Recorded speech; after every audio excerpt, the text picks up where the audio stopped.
ছিল অক্ষয় তৃতীয়া, কিন্তু ভিডিওটা আপলোড করতে একটু লেট হলো বিশেষ কিছু কারণের জন্য। ছোটোবেলা থেকে আমি অক্ষয় তৃতীয়ার দিনকে মা আমি বোন বেরিয়ে যাই হালখাতা করতে। তো এই দোকানটা আমরা প্রতি বছরই আসি। এখানে বিশেষ একটা আকর্ষণ আছে, সেটা হলো আইসক্রিম। তুমি যে কটা খুশি আইসক্রিম এখানে খেতে পারো। তো অনেক বড় লাইনে আমরা দাঁড়িয়েছিলাম ভেতরে প্রবেশ করার জন্য।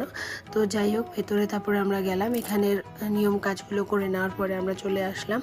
তো যে জিনিসটার জন্য আমি বিশেষ করে হালখাতাতে যাই সেটা হলো প্যাকেট। আমি খুব ভালোবাসি এই প্যাকেটগুলো কালেক্ট করতে। তো তারপর আরেকটা সোনার দোকানে চলে গেলাম, তারপর চলে গেলাম আরেকটা দোকানে। এখানে দেখো দীপাদি, যার কাছে আমি নেল এক্সটেন্ড করি, তার পুচকুটার সাথে একটু খেলছিলাম। তারপরে একটু ওই সোনার দোকানে আবার একটু এসে ফুচকা খেয়ে নিলাম। তো দেখো রাস্তায় কত ভিড় ছিল সে। আমরা বাড়িতে চলে আসলাম। বাড়িতে চলে আসার পরে সব গিফটসগুলো ওপেন করলাম। এখানে অনেক হলদিরামের প্যাকেট ছিল, যেটা আমি খুব ভালোবাসি। তো মিনি ব্লগটা এইটুকুই। চ্যানেলটা ভালো লাগলে তাতে সাবস্ক্রাইব করো। পরে আবার দেখা হবে। টাটা।